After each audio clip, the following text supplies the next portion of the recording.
lot of challenges out there. And I think as a Marine Corps, we need to be ready to respond to all those challenges.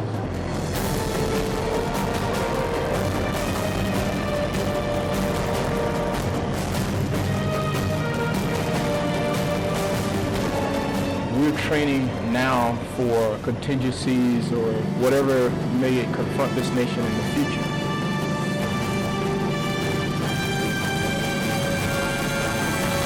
When you are a nation that survives off the global commons, then you need a force like the United States Marine Corps.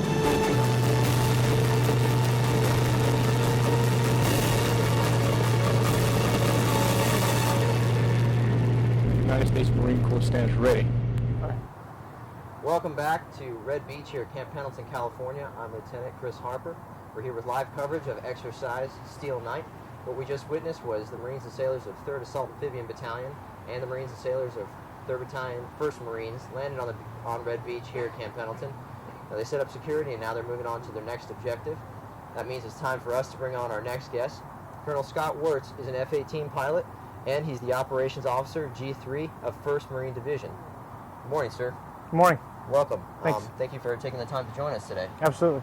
Well, what we just saw, I was just speaking with Lieutenant Colonel Howard Hall, who is the commanding officer of 3rd Assault Amphibian Battalion, and his Marines from Bravo Company just landed on the beach here, performed an amphibious landing, and are now establishing security around our position. Absolutely. This is the first phase of the final exercise of Steel Night. Could you just tell me, give me and the folks at home an idea of the overall purpose and mission of Steel Night? Sure. Purpose basically is to get back to our core roots of combined arms, amphibious operations, the ability to move from sea to objectives, sea to shore. The Commandant has directed that Marines get back to our core capabilities, core tasks. So General Bailey last June, directed that we do a fall exercise, a winter exercise really. So we gave him several options, one of which was to do an exercise just on Camp Pendleton, one of which was to do one at 29 Palms.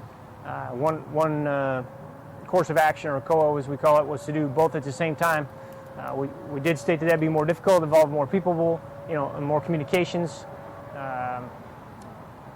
But the general directed, yeah, that's what we want to do. So we had some real smart planners, led by Major Tom Kish, to get together all these different commands, multiple types of units, units outside 1st Marine Division to include the Logistics Regiment, the Air Wing, the Navy, Assault Craft Unit 5, Assault Craft Unit 1, the Beachmasters, even the Air Force is participating in this exercise. And so we're going to do both at the same time. Today's D-Day. All right, sir. Well, you mentioned there's, of course, a lot of units involved in this. Now, can you just give us perspective on what falls under 1st Marine Division for this exercise? Can you tell us the types of units that are involved in this? Absolutely. For this exercise, we have a regimental landing team, which is RLT-1. The Marines who landed just now work directly for them. Colonel Baumgarten and RLT-1's commander. So he's got 3 battalions really working for him today. 1st Light Amphibian Reconnaissance. They're actually out on the LCACs right now. They'll be landing. 3-1, obviously the infantry battalion that landed. 2-5, 2nd Battalion, 5th Marine Regiment, actually works for 5th Marines, but they're going to work for RLT-1 today here. To include, we have some Singaporeans in those helicopters, 80 Singaporeans, so it's a coalition exercise. They're going to land in helicopters here at Camp Pendleton. Obviously, 1st Reconnaissance Battalion, so there's Recon Marines. They landed here and observed this shore already. And then at 29 Palms, we have 5th Marine Regiment, and then working with them, 3rd Marine Air Wing is both here and at 29 Palms. They've got an entire artillery regiment, both 1 battalion here and several at 29 Palms. The Logistics Regiment has units all over here supporting us here and at 29 Palms. Obviously, we have some instructors as well from 29 Palms. They work for the Training and Education Command, and they are also supporting this event. So we have multiple types of units. As a matter of fact, what's called Anglico, the Air Naval Gunfire Liaison Company, they're working with the Singaporeans. Right. So they're here as well. So we have multiple units that don't necessarily always work for 1st MARDIV, but are doing so in this exercise. Sounds like a lot of planning and cross-coordination that has to go on there, sir. Could you just tell me a little bit about, interesting, you mentioned 1st Reconnaissance Battalion. Now, a lot of people don't know this, but there's a lot of planning and preparation that actually goes into, and a lot of work needs to be done before Marines actually hit the beach. Can you tell me what Absolutely. First Recon kind of does to set the conditions for third tracks to land like we just saw them do? Yeah, absolutely. In this case, they're here. They're also at 29 Palms. So Recon has the ability to insert clandestine insert, so the enemy doesn't know they're there, and that's obviously a goal. Here they landed Saturday night. So a couple days ago they actually landed in darkness, did a reconnaissance of this area. There's still reconnaissance Marines going to be airdropped into the hills to the east of us today. So those recon Marines, their job is to get in there. Nobody should be able to see them, and then they report back to us. In this case, on the ships that we would be on, and tell us what the situation looks like. So they're basically the eyes on the ground for the Marines who are about to come ashore. Absolutely. All right, sir. Yeah. Now, in addition to that, I understand they also provide like a forward observer capability for artillery and aircraft Absolutely. coming in to do close air support missions. Absolutely. And by forward observer, for the people at home, meaning basically the eyes and ears on the ground, to let the Marines and the artillery and the pilots such as yourself know what they're coming into. Can you talk about that a little bit as well, sir? Yeah, absolutely. I've flown in direct support of multiple types of Marines. Talking reconnaissance Marines do a great job.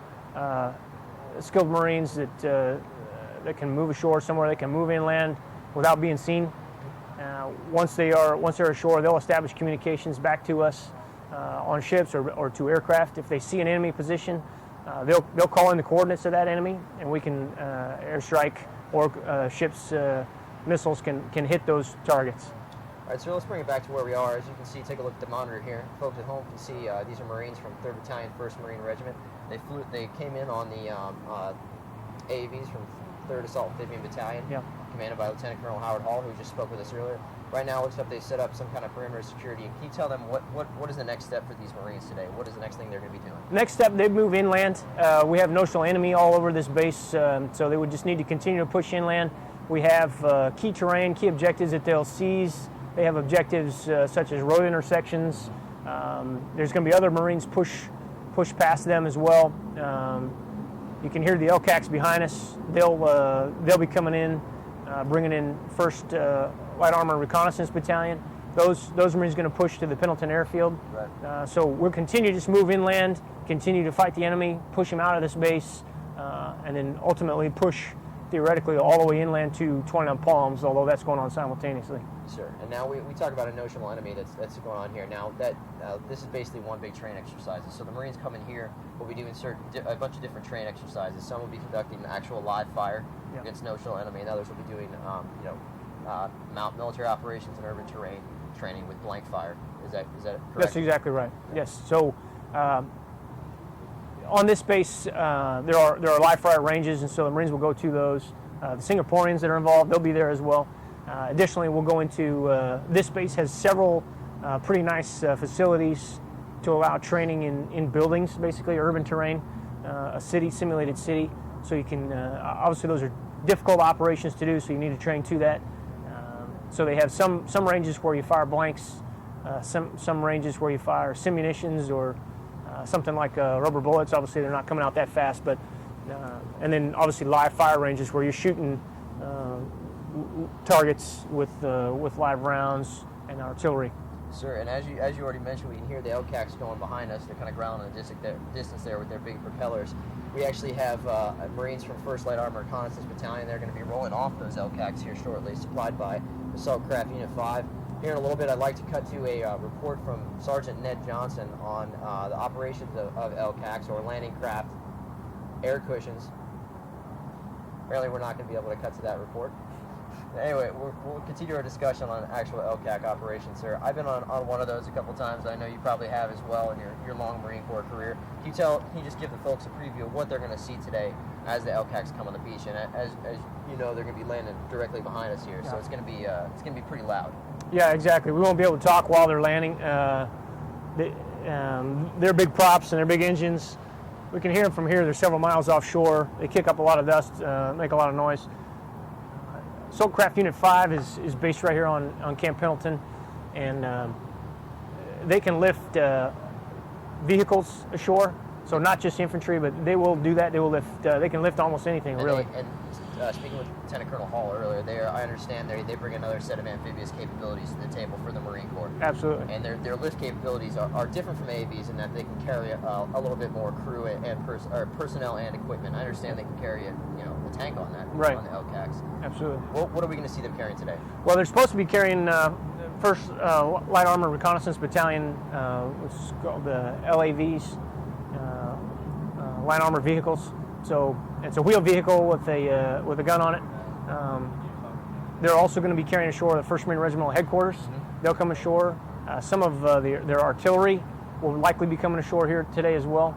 They can load all that onto those LCACs, simulating obviously coming from a ship and bringing it ashore. So they can carry that heavier equipment. Obviously, these smaller AAV couldn't carry artillery, couldn't carry heavy weapons, couldn't carry a truck. So all those things got to come ashore with LCACs, with ACU-5. I know I'm excited to see that, and I'm sure your viewers at home are as well. And right now I'd like to go ahead and cut to a package by Sergeant Ned Johnson. He spent a little time over at Assault Craft Unit 5 talking to a craft master over there, and here is a package on LCAC capabilities. All right, and then we're going to a package. What is with... Since the first amphibious assault landing in 1776, Marines have needed an expedient way to get from ship to shore and in the fight. Today, the sailors of Assault Craft Unit 5 use the landing craft air cushion called an LCAC to get Marines to shore. The LCAC is a hovercraft that can carry as much weight as a battle tank at a top speed of 50 knots or a little more than 40 miles per hour. These science fiction-like machines are more than 20 years old, but Chief Petty Officer Sean Turner tells us how the hovercraft helps Marines successfully complete an amphibious assault. An LCU would actually try and go up to the beach, hits a sandbar, and now they're 50 yards from shore. We take a Marine from a nice dry well deck, put them all the way up onto a nice dry beach, and have them happy and dry when they go to the fight. Sailors of ACU-5 will be bringing the Marines of 1st Light Armored Reconnaissance Battalion ashore as a part of Exercise Steel Night 2013. Reporting from Camp Pendleton, California, I'm Sergeant Ned Johnson. And welcome back to Exercise Steel Night live at Red Beach. I'm still chatting here with Colonel Wirtz from the Division G3 operations. Right now we're talking about LCAC operations. You saw that package from Sergeant Ned Johnson, who's over with ACU-5, sir. Can you tell us what we're going to see coming off these LCACs today, the mission of 1st Light Armored Reconnaissance Battalion? Sure. 1st LAR, Light Armored Reconnaissance Battalion, has the LAV, Light Armored Vehicles. They're going to land, move inland. 3-1, or the infantry from 3-1, has established a perimeter here. 1st LAR, on this base you have to actually drive under the highway because we'll go under Interstate 5. So in the real world, obviously you would land and fan out. On this base, because we have a major interstate highway on it, everyone has to get on a small dirt road, go under the highway, and then you can spread back out and do your tactical operations. Part of the exercise, we have to kind of play in the area. Where yes. And obviously the Marines do a good job of taking care of the environment here, and so that's part of our constraints. We operate inside of that. LAR is going to push ashore. They'll go through 3-1. They're going to press on to the Camp Pendleton airfield. In the real world, you'd want to seize an airfield so you can land follow-on forces, and that's exactly what they're going to do. They're going to go do their maneuvers around, seize that airfield, and then they'll report back to us at 1st Marine Division that is accomplished. Once that's done, obviously we can land follow-on forces via helicopter. Even aircraft could come from other nations, other bases to come in. So it's seizing that key objective of the airfield is LAR's job here today. Okay, that sounds good, sir, and I know we're going to see that here shortly. Right now you see a Marine post of security on the beach in anticipation of follow-on forces. So Marines from 3rd Assault Amphibian Battalion and 3rd Battalion 1st Marines have secured the beachhead. And as you can see in our background, sir, if you take a look back with me, it appears LCACs from ACU-5 are actually coming on the beach here within the next minute or so. It's going to be very hard for us to actually have a conversation once that happens, so I want to give the viewers at home a little bit of idea of what they're going to see. They're going to be pulling up on the beach directly behind us, and as they come in, they're actually going to be floating above the water. I understand they get as high as 4 feet off the water when they're hovering, because they are hovercraft. Yeah, absolutely. Once they come in, the actual cushion will deflate, and then there will be a ramp on the front of the ship that actually, or craft rather, that will actually will go down, and then the Marines and their light armored vehicles will roll out and move on to their objective. Does that sound about right, sir? Absolutely. Yeah, that's the plan. Okay. Assuming everything works. We'll see how that works.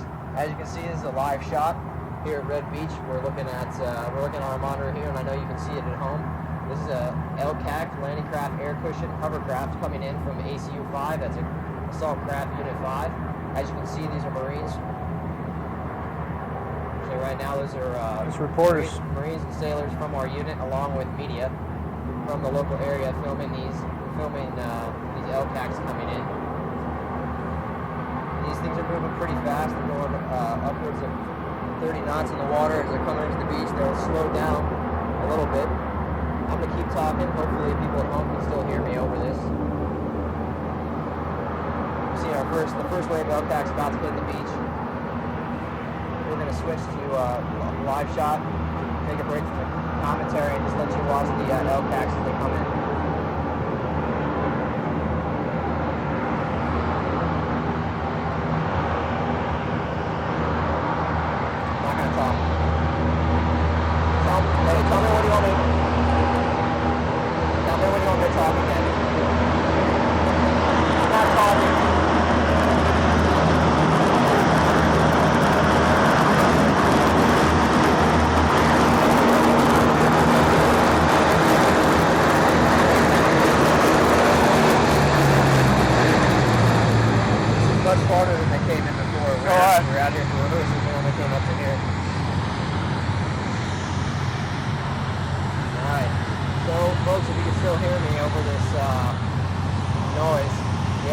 LCAC just landed on the beach. Now what's going to happen, the beachhead has been secured. This landing craft air cushion will now deflate the cushion from underneath the hovercraft. And just be kind of working myself or looking over here, seeing that first LCAC come in. You have to apologize for us being distracted. You don't see this kind of thing every day, and it never gets old. So as you're watching right now, the LCAC is deflating, and the ramp on the front of the craft will lower down, and Marines in light armored vehicles with 1st Light Armored Reconnaissance Battalion will roll out the front of the LCACs and continue on to their next objective. Sir, as we're watching this, can you just give viewers at home an overview of what these LCACs bring to the fight as far as our amphibious capabilities? They bring a lot, because the LCAC brings the ability to bring heavier equipment ashore. The only other option, if you're not already on land somewhere, is Air Force heavy lift with an airfield somewhere. So, or a port, if we had a port. But if you don't have a port and you don't have an airfield, you've got to get your equipment ashore somehow, and that's exactly what they'll do for us. This provides us a high degree of mobility from the sea. I know not as much as AAVs, but if I recall correctly, these LCACs, like the ones featured from ACU 5, give us access to about 70% of the world's shoreline. Absolutely. And that's a big part, especially now that we're shifting our focus to our partnering with our Pacific allies. Absolutely. So while we're watching this LCAC comparative to have LAVs roll off of it, we might get cut off here by the next one coming to land. You just talked about the partnering going on with our Pacific allies, the Singaporean Guard. Yeah, absolutely. In this exercise, we frequently bring to Camp Pendleton and partner with 1st Marine Division. Singaporean forces come every year. We have partners with Japanese and military partnerships with Australia and New Zealand as well. In this case, there was an exercise scheduled for the fall with Singaporeans, and we decided to just wrap that up into this exercise. So we have 80 infantry from Singapore, very skilled, smart, talented soldiers. Will be working directly with us, working with 2-5. And sir, I hate to cut you off here. We'll get more on the Singaporean Guard here in a little bit. We have a couple of reports coming from Sergeant Alfred Lopez and Michael Cifuentes. Right now, it looks like our next group of LCACs are coming in, so we're going to take a turn to watch that because they're not going to be able to hear us anyway. Okay, here they come. Sounds good.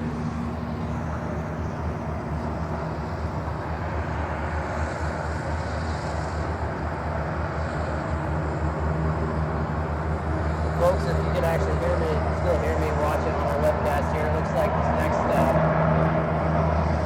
phase of the LCAC landing, the second wave are coming in, and we're getting very loud, and I doubt you can hear me anymore.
Yeah, that's the name of the single point exercise.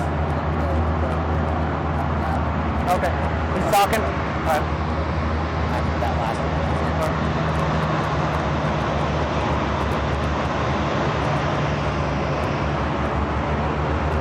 Gotta check on the general real quick.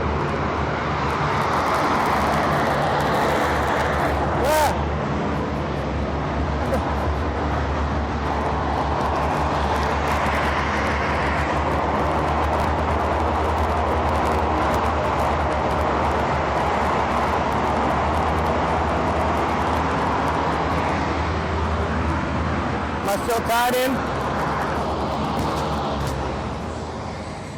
Still good?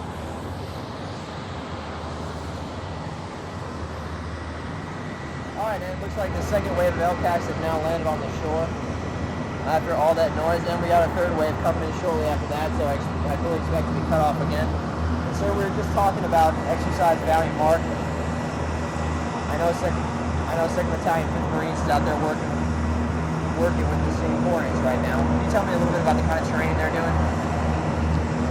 Yeah, the Singaporeans are going to do some combined arms training. Obviously, they're getting a helicopter assault today, as they will be landing with helicopters. All right, so we'll pick it back up after this next LCAC comes in. I apologize about the interruption.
Right now we are looking at the last of the LCACs that are landing on Red Beach here at Camp Pendleton, California.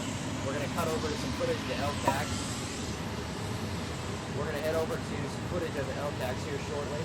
We'll return shortly with live coverage of Exercise Steel Night.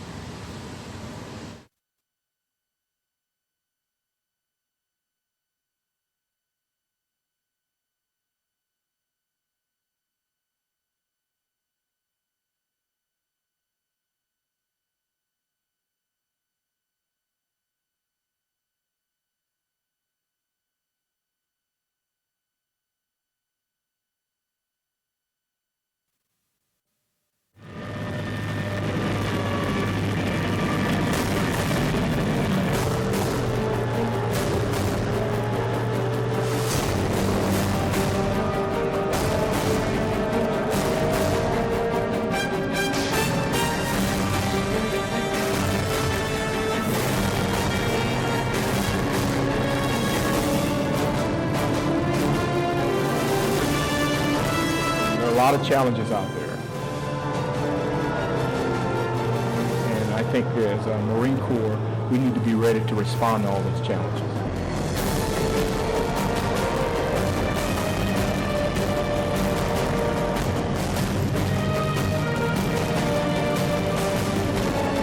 We're training now for contingencies or whatever may confront this nation in the future.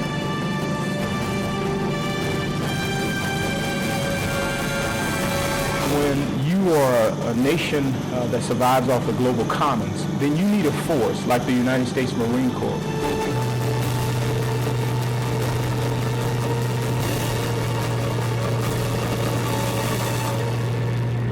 The United States Marine Corps stands ready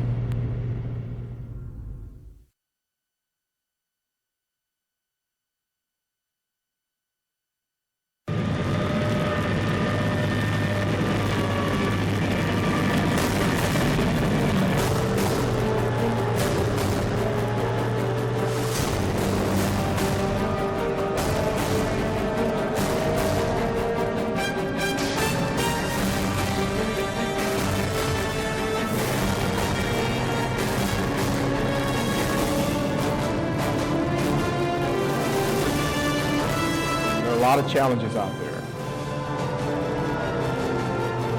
And I think as a Marine Corps, we need to be ready to respond to all those challenges.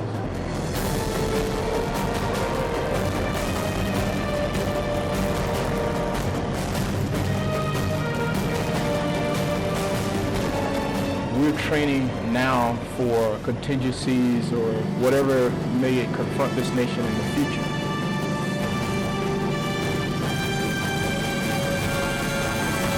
When you are a nation that survives off the global commons, then you need a force like the United States Marine Corps.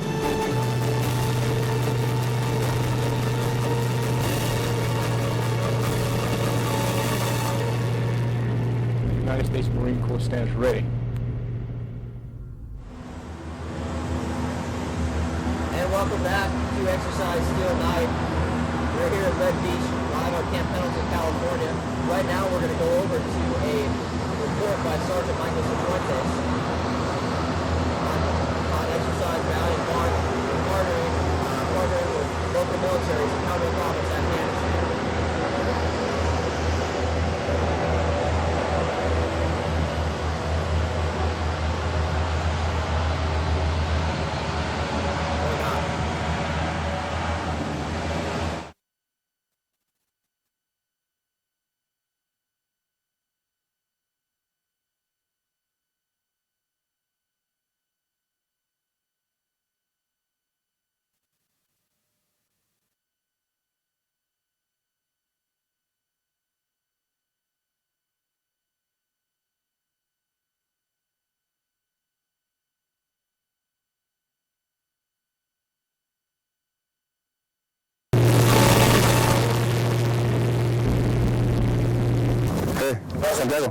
Marines who recently returned from a deployment to Afghanistan witnessed firsthand how important the role of building rapport with host nation security forces is. First Lieutenant Richard Marcantonio served as an advisor to the Afghan Army during a 7-month tour in northern Helmand province. He said the battalion's success with the Afghan forces stems from the individual relationships between the Marines and the Afghans. Our relationships with foreign militaries is what keeps them strong, keeps us strong, and keeps us liked around the world and keeps us supported. And if they infringe upon that, especially with the local populace when they go and visit these ports or are working with foreign military, it hurts us. Advising not only helps the host nation with the means to provide security on their own, but frees Marines to delve into their own operations.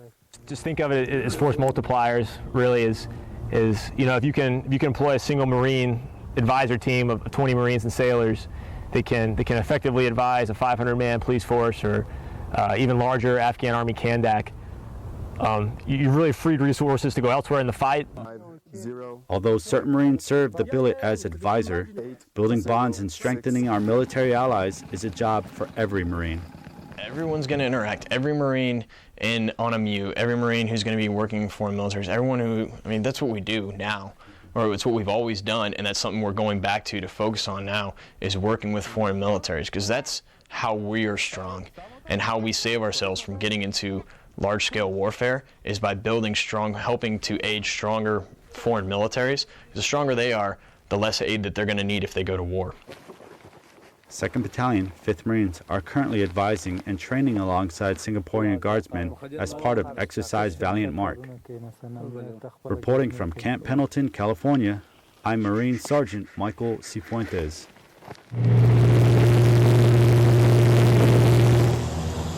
And welcome back to Exercise Steel Night, live at Red Beach here at Camp Pendleton, California. I'm Lieutenant Chris Harper.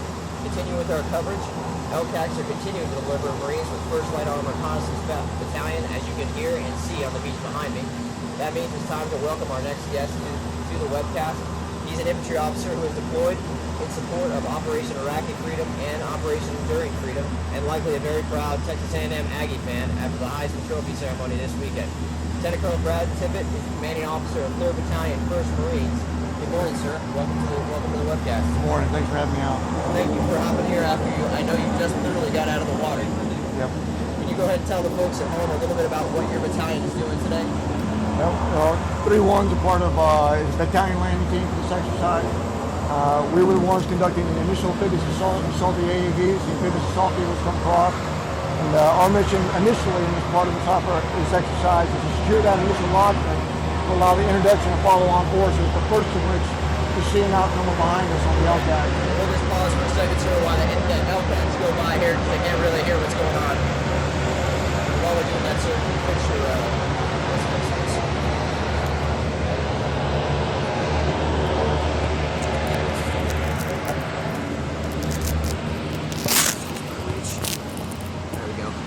Good.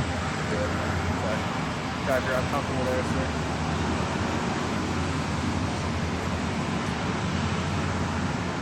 All right, sir, looks like we're back up here. The almost second to last LCAC has landed. We were talking about what your battalion was doing. Can you tell the folks at home a little bit about what you were doing during this initial amphibious landing, where you were on the tracks out there? Yeah, absolutely. You know, if you could tell from the broadcast, and I don't know what you guys were covering, but you know, we came across in 4 waves. The initial waves, the first 3 were my line companies, India, Kilo, and Lima. Those guys securing the initial beachhead. I was conducting command and control in conjunction with the amphibious assault company commander of those forces coming ashore. And the piece that we're working through is that piece coming across and the communication back to what we're simulating our shipboard communications and tracking that progress ashore and then communicating not only our movement but also the fire support coordination that continues to go on as we're coming ashore. And after speaking with Lieutenant Colonel Hall, the command officer of 3rd Tracks, he explained to me and the viewers at home that in fact, as the ground force commander, you were in charge of this amphibious landing and he's there in support of you. Yeah, that's right. You know, we had Captain John Kim supporting us from Bravo Company, 3rd Tracks. Those guys, you know, they provide us that support, but fall in as part of the team, but provide us that expertise, you know, to do those types of things. You know, while we're certainly more than passengers out there in the water, we certainly default to them, not only in the navigation, the other pieces. All right, sir. Well, we're going to stop discussion briefly. We're going to actually cut to a report. Report to a report by Sergeant Alfred Lopez discussing the exercise Valiant Mark running concurrently with exercise Steel Night. The report the 2nd Battalion 5th Marines is doing with the 3rd Singaporean Guard.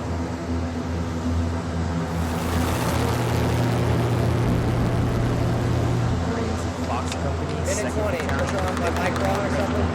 Fired off the first round of training with guardsmen of 3rd Battalion Singapore Guards during exercise Valiant. All right, let's go. Partner force blasted through 3 days of live fire maneuver exercises and a heavy weapons familiarization range. We're doing a variety of basic infantry skills, starting out with squad attacks and then moving on to platoon attacks. And then today we did a live fire of some of our heavy machine guns because they don't have the opportunity to shoot in Singapore. So it's been basic, basic infantry skills, fire and movement, fire and maneuver. Singaporean guardsmen gained first-hand knowledge of employing the Marine Corps' Mark 19 automatic grenade launcher and M2 50 caliber machine gun.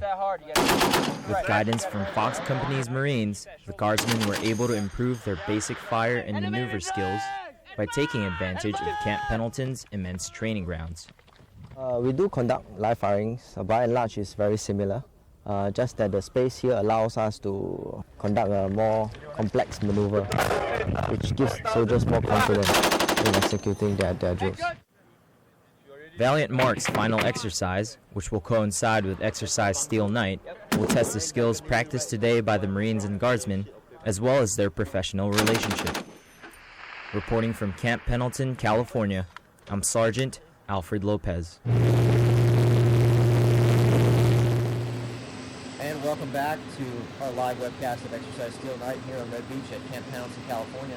You saw the last of the landing craft air cushions land on the shoreline behind me. We also just saw a report from Sergeant Alfred Lopez on Exercise Valiant Mark being conducted with 2nd Battalion 5th Marines and the 3rd Singaporean Guard. I'd like to get back to our discussion with Lieutenant Colonel Brad Tippett here, talking about partnering with our Pacific allies. Sir, I understand that your unit is going to be preparing for to go on a UDP or a deployment program over to Okinawa in the fall. Yeah, that's correct. As you know, the Marine Corps kind of took a pause from deploying infantry battalions in support of the UDP program a few years back, so that we could meet the requirements for OIF and OEF. We've resumed that, and 1st Marine Division will send its first infantry battalion back into that rotation with 3-1 in the fall of 2013. Now, what are the kind of things that you expect to be doing while you're on this deployment with your battalion, as far as partnering with your Pacific allies? Yeah, I think the twofold mission. The partnering comes for those things that we're expecting to do. Some bilateral development with countries that are out there, training with small units, and also training their staffs and their command and control capabilities to be able to develop those skills. But it's also an opportunity for us to be able to prepare for those contingencies and crises, which we have plans in place for. So if those things are required, we've honed those skills not only as the Marine Corps, but with our partners that we're going to fight alongside in the event of those crises or contingencies. And so this seems like a natural progression. I mean, we've always conducted partner training with our allies, and we certainly have stepped that up a lot in Afghanistan and in support of Operation Enduring Freedom over the last few years. We saw a report from Sergeant Michael Cifuentes covering some of the embedded police mentor teams down in Conishan District in Helmand Province. And do you think this is just a natural progression for the Marine Corps to continue to partner and build these relationships with our allies in the Pacific? Yeah, I think it's something that is a continuation of what we've been doing for about 237 years. To tell you the truth, I mean, our history is ripe with examples of Marines at small unit levels partnering with other nations and solving their problem, helping them solve their problems, and building those relationships as a result of that. So while we saw some real pointed examples of that in Afghanistan and in Iraq with the Afghans and the Iraqis, what we're going to continue to see, I think, is just those things which, the junior leaders in the Marine Corps are just good at. They do those things well. They have the skill set to be able to train other folks and to be able to learn from them as well. And for whatever it is, that special thing that Marines have, they get along well with those folks. So it's a good thing. That's good. Great insight on that, sir. Now, if you can look at the monitor over here, we're going to turn the discussion back to the light armored vehicles that are currently rolling by our position here. Describe for the folks at home what exactly is going on, and really at what point your battalion comes into the interaction with 1st Light Armored Reconnaissance Battalion. Okay. Yeah, in the layout of this exercise right now, what's going on now is this LAV company is in support of 1st Marine Division.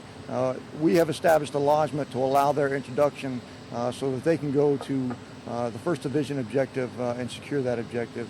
But they can't do that on their own. As you know, those LCACs can't come ashore without some level of security. So off camera are the Marines of 3-1 providing that security for these Marines from Charlie Company 1st LAR to be able to consolidate their forces and then move out in just a great capability with not only a great deal of speed and maneuverability, but also firepower to get quickly to that 1st Division objective. Now, it looks like there's still Marines that are, of course, posted security on the beach from your battalion and from 3rd Assault Amphibian Battalion. Now, they're pressed farther up, and I understand they're going to be conducting something called a forward passage of lines. Can you explain what that is for our viewers? Yeah, that's correct. As LAR kind of comes into our fold, if you think of kind of a half circle that we've got formed around with the beach at our back right now, LAR will be in that fold. But to get them out, it requires a pretty good amount of coordination so that we ensure not only that that the folks who are on our defensive perimeter know they're coming, but in turn that we transition fire support to them when they get outside of that. And then eventually they'll exit our battle space and we'll control their own fires and their own maneuver, etc. But they effectively have to come through our lines into our battle space forward of us. So there's a lot of deconfliction to make sure that what they do is not only safe, but we provide them support as the battle space owner while they're passing. All right, sir. Now, your unit as the battalion landing team 3-1, you kicked off this exercise the first day, D-Day of Exercise Steel Night 2013. What we're seeing now is we're getting towards the end of the first phase of the exercise here. Now that you've established security on the beach, you've pressed a little bit forward and established more perimeter security with 3rd Assault Amphibian Battalion, are preparing to conduct a forward passive line, which I know you'll be doing here shortly, right, as soon as you hop off the air with me. What's next for your battalion as far as this exercise goes? What's your objective for the rest of the week here? Yeah, we've got a series of objectives in support of maintaining 2 big pieces: the ability for 1st Marine Division to be able to maintain security and operation of the airfield, which in this exercise is a key objective.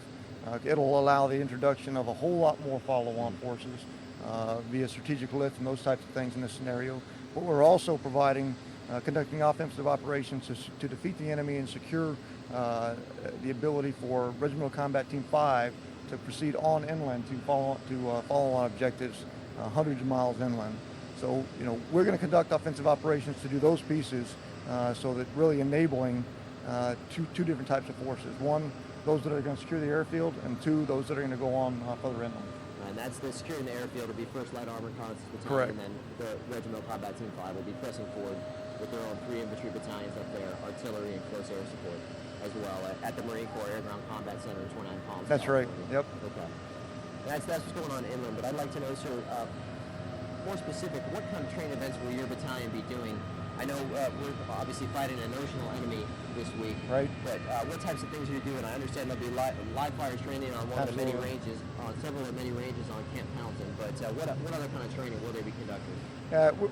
As a part of the scenario, kind of what we got the opportunity to do is integrate not only the scenario in the training we're doing, we see with the amphibious assault vehicles, which is a special skill set to be able to develop, but we'll also do dismounted operations, both offensive, both attacks on fortified positions as well as movement to contact, and then transitioning to defensive operations in a dismounted setting. From there, what we've had the opportunity to do and do some pretty good coordination with the division and the folks here at Camp Pendleton to be able to integrate those defensive positions into live fire operations in a kind of a seamless transition. So my Marines will come out of their defensive positions, patrol into a live fire attack, and then transition back into the defensive position. Focusing right now on squad reinforced level attacks, that basic building block for the infantry battalion, get based off where we were at in our progression, our development cycle.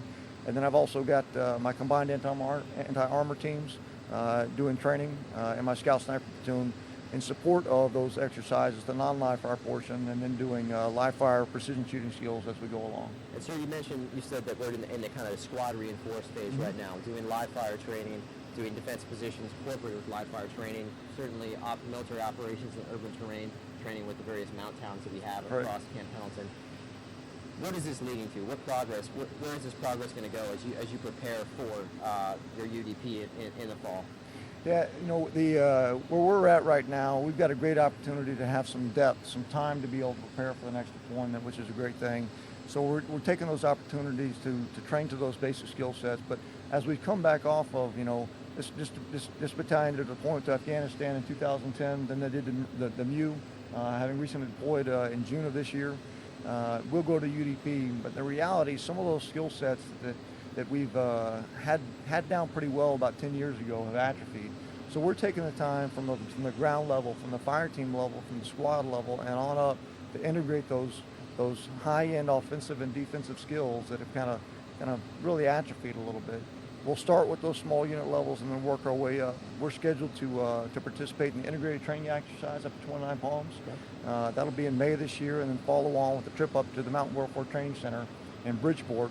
And as we progress through there, what we'll see there at ITX is we'll have moved from squad level tactics now in those reinforced positions all the way up to company and battalion level operations by May of next year, and then kind of finalize that stuff in June of this year. Well, I'm sure we'll be, if not made into my Marines, will be providing coverage for you over there at the Hopefully. ITX.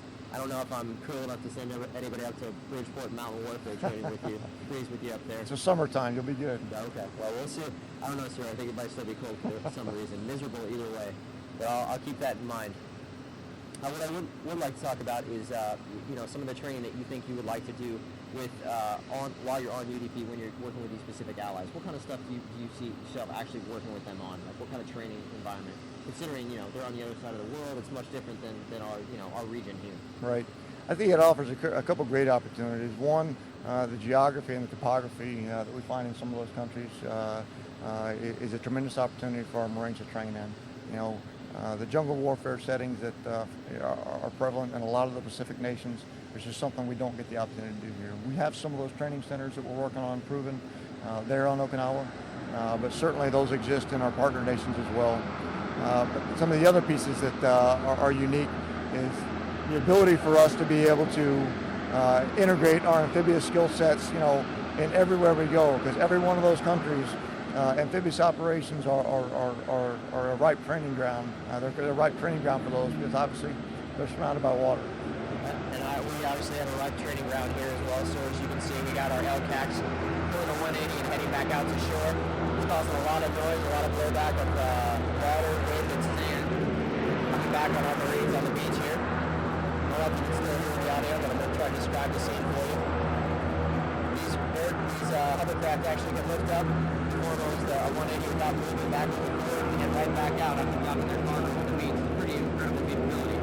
Yeah, it really is. I mean, that's one of the best things the Navy's been able to do over a period of time is that integration with us to be able to make those ship-to-shore movements in a rapid fashion. That type of technology is good, but we got to continue to integrate that stuff with the Navy so that those skills don't atrophy as well. And we're going to take a quick pause here as the LCACs turn around and head back out to sea. We're going to continue our coverage live at Steel Night here in a few minutes.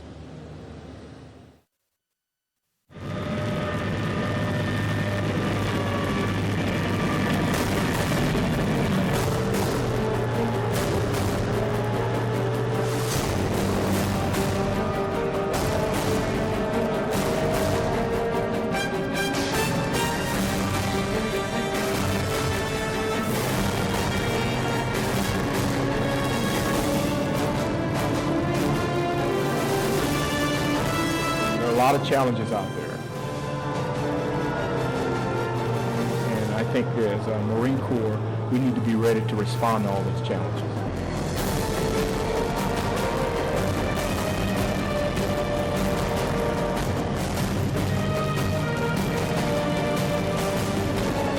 We're training now for contingencies or whatever may confront this nation in the future.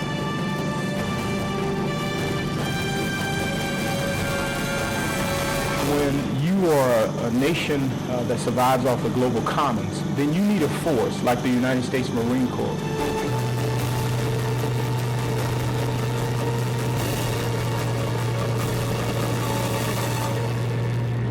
The United States Marine Corps stands ready.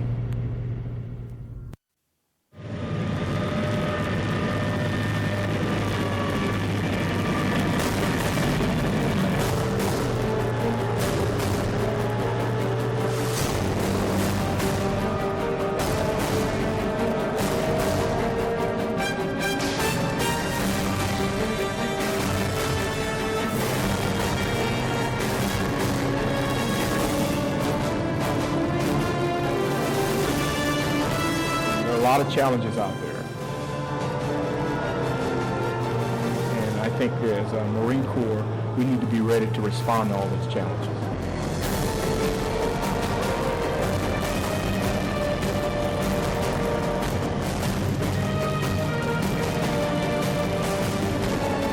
We're training now for contingencies or whatever may confront this nation in the future.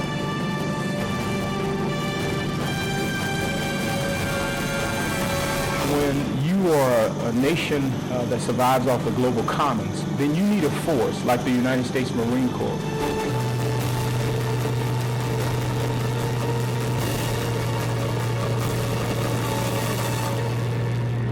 The United States Marine Corps stands ready. Welcome back to Red Beach here at Camp Pendleton, California. Again, I'm Lieutenant Chris Harper. I'm sitting here with Lieutenant Colonel Brad Tippett, Commanding Officer of 3rd Battalion, 1st Marines, better known as Battalion Landing Team 3-1, today on Red Beach. As you can hear it in the background behind me here, still LCACs getting ready to move back out into the water.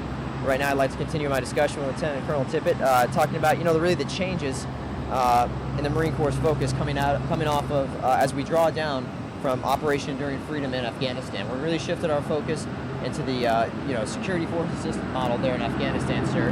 Mentoring the Afghan police, mentoring the army, helping them with mentoring their government as well. Right.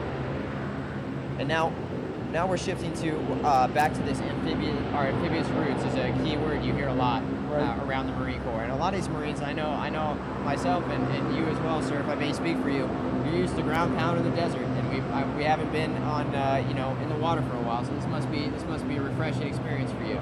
Yeah, it's good for me, and it's good for the Marines. The great thing about the Marines at 3-1 right now, having gotten back off the 11th Marine Expeditionary Unit back in June, a lot of those guys are not as novice as some folks, even like myself, who hadn't spent time on a boat since 1998. So it is a great experience. To be able to go back and do these things. And the amphibious aspect is one aspect of our expeditionary capabilities. It's a way to get there. It's a mobile capability, and it's a ready capability. So I think it's something we got to continue to work and hone, pull back on some of those things that we used to be good at in the past, integrate some of the latest technologies so we can stay relevant in this type of operation. It looks like we're doing pretty good getting up on the right foot here, getting back to those amphibious routes with this exercise. Our viewers at home here can see LCAC heading back out to sea. It's really an impressive display what these machines can do, and even more importantly, what the sailors on there piloting these machines are capable of. Looks like we've dropped off the first Light Armored Reconnaissance Battalion Marines and sailors. As you can see right now, an LCAC is literally lifting up and hovering off the ground, pulling to 180, and will be speeding out to sea via its propellers on the back of the craft. We're going to pause as you can't hear anything anyway now.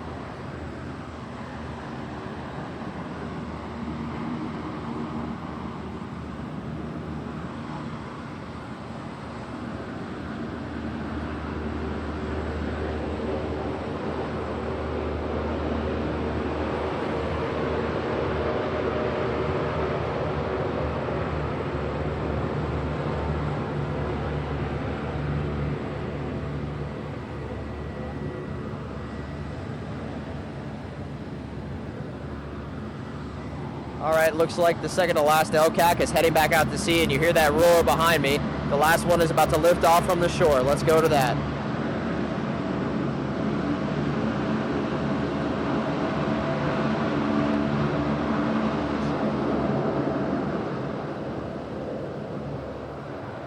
Ladies and gentlemen, on your screen right now, you see the final LCAC moving back out to shore, going back out to that notional amphibious shipping.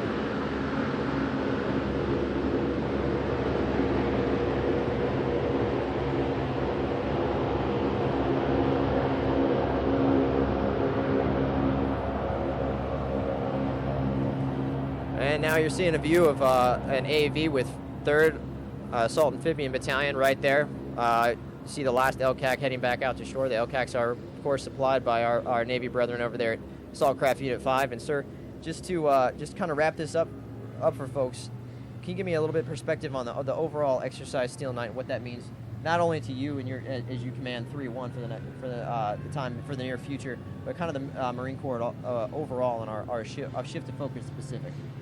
Yeah, I think it's kind of that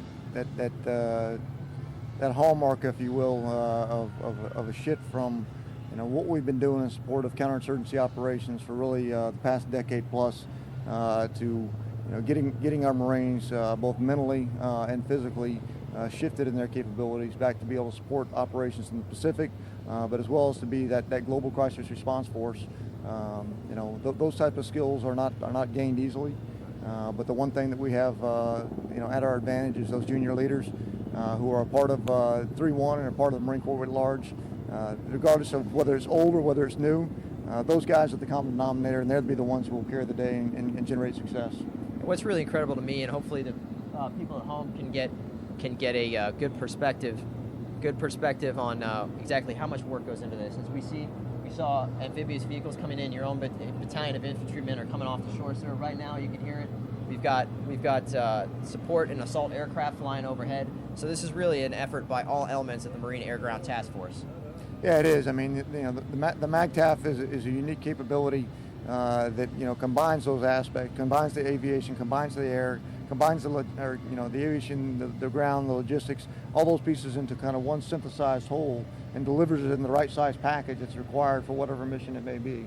If it's large scale operations, we can do that with a MEF. If it's small scale, we can do that with a MULA or special MAGTAF. But those principles all apply, and it's unique to what the Marine Corps can deliver. Well, as you look forward to with your battalion, is there anything that you'd like your Marines and sailors to keep in mind, or anything you'd like to say to them, and speaking to their families now? Yeah, I'm hopeful that not a lot of my Marines are watching this right now, because we've had some issues associated with bringing out personal devices out the field. However, hopefully more than a couple of families, both immediate and extended, current and past, and 3-1 are getting a chance to watch this based off of some of the information we put out. And I think I'll just like to reemphasize first that this is what we do, and this is what we train to do, and the Marines are good at this. We can get this down, but really that platform kind of grounded in our families. And, you know, I've said it every time I get an opportunity to talk to my families. You know, they really do provide that platform from which we fight from, and I'm appreciative for it. So to you all who may be out there listening, thanks from Brahma 6. All right, sir. Well, I think that's, you know, taking up enough of your time today. I want to thank you for your expertise, your knowledge, and your time that you shared with us today. And if there's anything else you'd like to add on this? No, thanks for having me out. All right, sir. All right, I'm going to get back to it. All right.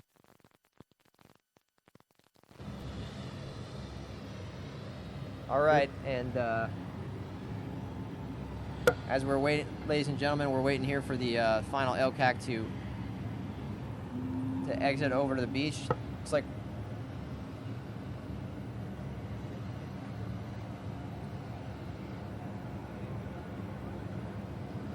ladies and gentlemen, we'll be right back with more coverage from Exercise Steel Night here at Red Beach aboard Camp Pendleton, California.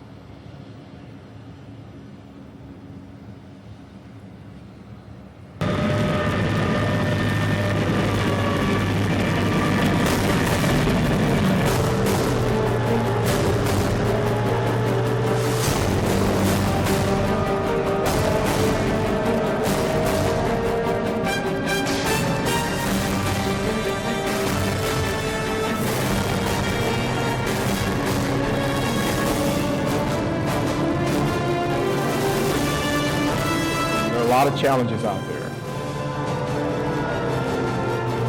and I think as a Marine Corps, we need to be ready to respond to all those challenges.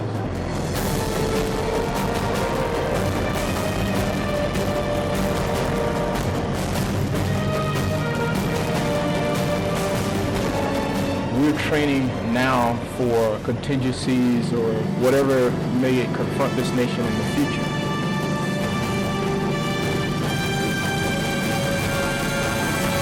When you are a nation that survives off the global commons, then you need a force like the United States Marine Corps.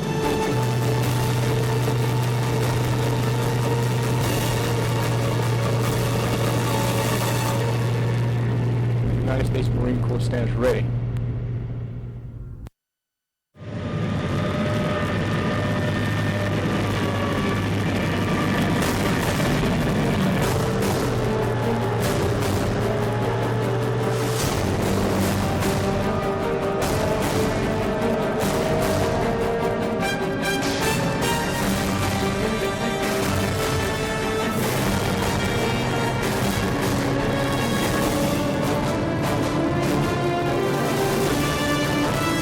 A lot of challenges out there,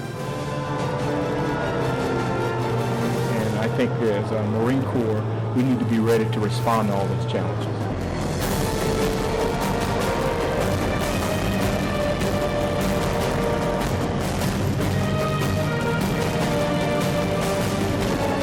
We're training now for contingencies or whatever may confront this nation in the future.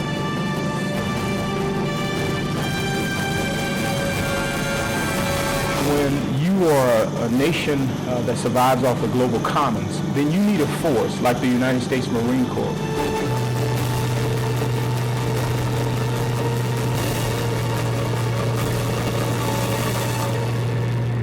The United States Marine Corps stands ready.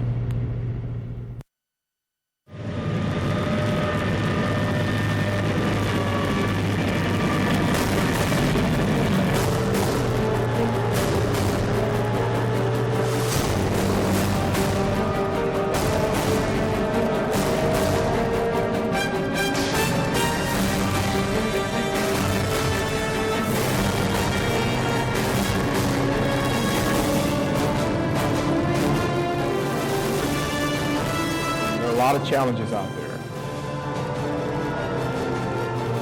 and I think as a Marine Corps, we need to be ready to respond to all those challenges.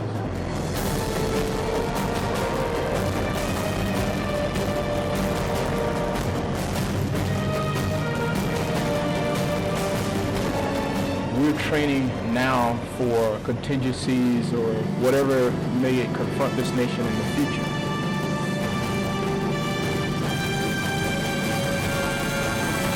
When you are a nation that survives off the global commons, then you need a force like the United States Marine Corps.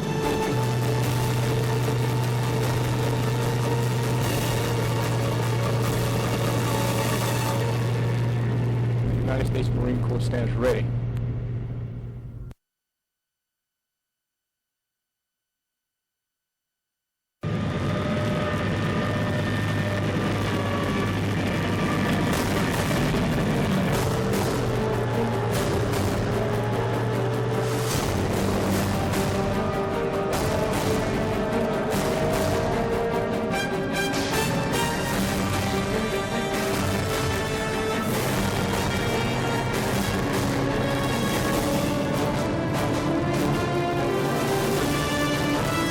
A lot of challenges out there, and I think as a Marine Corps we need to be ready to respond to all those challenges.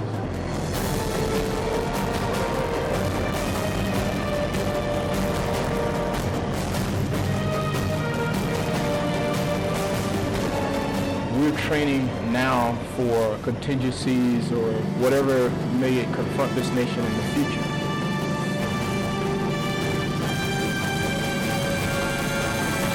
When you are a nation that survives off the global commons, then you need a force like the United States Marine Corps.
When the Marines need to take a beach, the amphibious assault vehicle gets them there. Second Lieutenant Connor Murphy commands a platoon of AAVs. He understands the capabilities it brings to the fight. So we can establish a foothold on the beach. Each AAV has a 50 caliber machine gun and a Mark 19 fully automatic grenade launcher. It allows us to create a great deal of suppression on the enemy, create a good standoff distance, and allow the infantry to assault through the objective on the beach. Introduced in the 1970s, the AAV remains the key component of the Corps' amphibious strategy. It can move more than 20 Marines in their gear. It has several advantages over other troop transports, like helicopters and hovercrafts. We're able to splash in less than favorable conditions. With air assets, they're usually looking at a very narrow scope for the kind of weather that they can launch in. So that allows commanders greater flexibility in planning an amphibious operation. After landing on the beach, the vehicle can travel up to 200 miles without refueling, giving the infantry the firepower and the mobility they need to succeed in combat. Reporting from Camp Pendleton, California, I'm Marine Sergeant Jacob Harlan.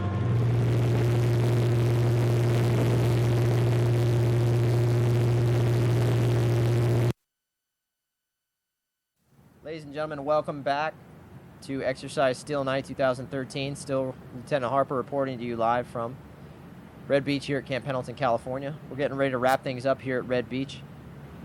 And I just want to remind you that Steel Night is a combined arms exercise featuring Marines and sailors from all elements of the Marine Air Ground Task Force, or MAGTAF. This amphibious landing that you saw today was the kick-started Exercise Steel Night. We'll be continuing training events throughout the rest of the week here at Camp Pendleton and aboard the Marine Corps Air Ground Combat Center in 29 Palms, California. For more information on Exercise Steel Night and reports from our combat correspondents, be sure to check out the 1st Marine Division Facebook page at www.facebook.com/1st Marine Division. We'd also like to extend a special thank you to our friends at Encompass Digital Media and Defense Video and Imagery Distribution System, or DIVIDS, for hosting this webcast. You can find video and imagery from across the Department of Defense at www.dividshub.net. Now from Camp Pendleton, California, I'm Lieutenant Chris Harper again with 1st Marine Division Public Affairs. Thank you for tuning this morning, and hopefully we'll see you again soon.